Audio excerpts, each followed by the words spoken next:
Hey viewers, welcome back to our channel where we are back with a new video. The question of whether the Earth is flat has been debated throughout human history. An outdated and scientifically debunked idea that the Earth is shaped like a plane or disk is known as the flat Earth. This would be obvious if you could see things from the viewpoint of someone who believes the world is flat. The continent is dispersed throughout this plane, with the North Pole located squarely in the middle. And here at the outskirts, you'd run against a 150-foot wall of ice that was being protected by armed NASA personnel.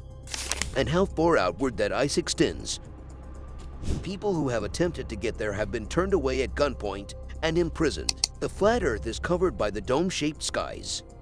All of the celestial bodies, the sun, moon, and the stars themselves are nothing more than moving, little balls of light. This idea is genuinely held by a lot of people.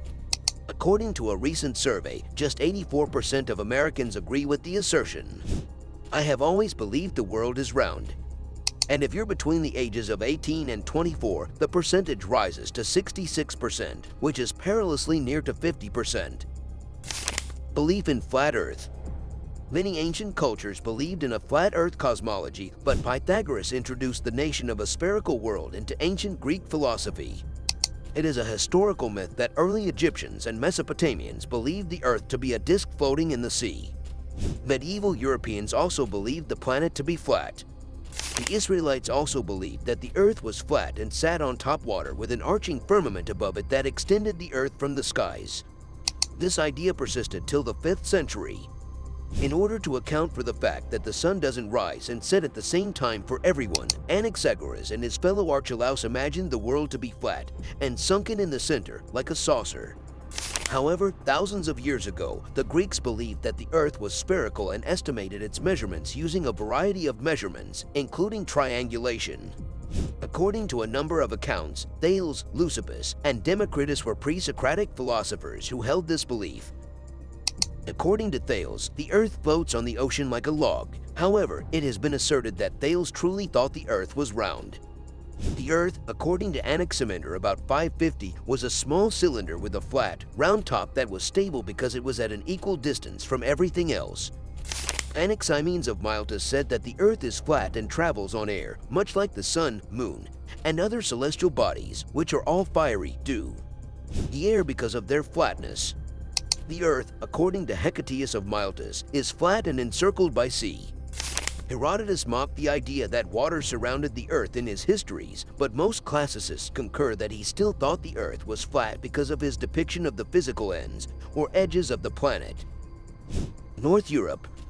On the other hand, the late Norse writer Konung Skugstad states that the Earth is shaped like a sphere.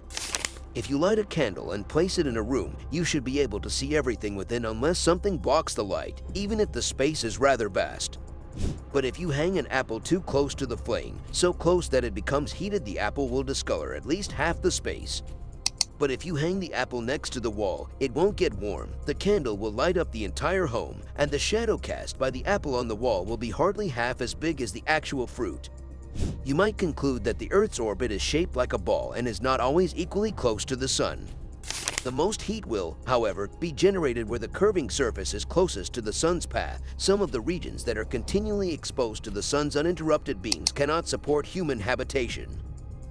The Islamic Scholars. In the 9th century AD, mathematics and astronomy saw a major blooming under the Abbasid Caliphate. In the past, Muslim scholars held a spherical Earth to be true. The Earth was described as having been spread out in the Quran. Early Muslims had a tendency to believe that the Earth was flat before Greek cosmology entered the Islamic world, and Muslim traditionalists who rejected Greek philosophy eventually held on to this belief despite various theologians' differing views. Al-Mawardi, for instance, commented on a tafsir in the Quran that said God stretched out the Earth, stating it was written in response to those who claim that it is ball-like in shape. A similar rejection of a spherical Earth was made by al-Qurtubi in a tafsir in the 13th century, which, in his opinion, was what legal scholars believed. Some Muslim traditionalists started to accept the idea of a spherical Earth starting in the 10th century. For instance, the Tafsir al-Kabir by Fakhr al-Din al-Razi, a commentary written in the 12th century, asks, if it is said, do the words and the earth we stretched forth suggest that it is flat? Yes, we would reply. The Earth, despite being round, is a huge sphere, and when viewed in detail, each tiny portion of this sizable sphere looks to be flat. As a result, the confusion they raised will be cleared up, and in this instance, the same is true. Ibn Hazm stated in the 11th century, evidence shows that the Earth is a sphere, but public people say the opposite. None of those who deserve to be imams for Muslims have denied that the Earth is round, he said. And we haven't gotten anything, not even a single word that points to a denial. Myth of flat Earth prevalence. A historical myth that the Earth was flat during the Middle Ages was the prevailing cosmological philosophy at that time period emerged in the 19th century. The American author Washington Irving was a pioneer of this myth, arguing that in order to get support for his exploratory expedition, Christopher Columbus had to overcome the resistance of churchmen. John William Draper and Andrew Dixon White were later notable proponents of this viewpoint. They utilized it as a key component in their defense of the concept that there is a persistent and fundamental conflict between science and religion. Studies of the historical ties between science and religion have shown that conceptions of their opposition to one another neglect instances of support for one another. The majority of medieval scientists, including those who were read by Christopher Columbus, maintained that the Earth was spherical according to later examinations of medieval science. According to what I gather, the Flat Earth movement, whether it originated in the 1800s or is currently active online, isn't only focused on the planet's shape. This movement has a much more comprehensive message ingrained in it. There is a rationale for why 1984 is regarded as canonical by the Flat Earth movement. The curvature of the Earth is unrelated to 1984. It does, however, include having a healthy dose of skepticism towards large organizations that are likely observing you, directing your life, and manipulating your perceptions in order to maintain their hold on authority. We're not insane, we're simply tired of the falsehoods, to be honest. The majority of what we know about the natural world and the cosmos, it turns out, we've never seen. We've never seen much of what we know about the natural world and the universe. Exoplanets and the deep space telescopes that can reveal so much about the cosmos to us have never been observed by humankind. In typical internet form, the Flat Earth movement has reduced itself to a collection of statements that may be seen on bumper stickers and easily shareable photos.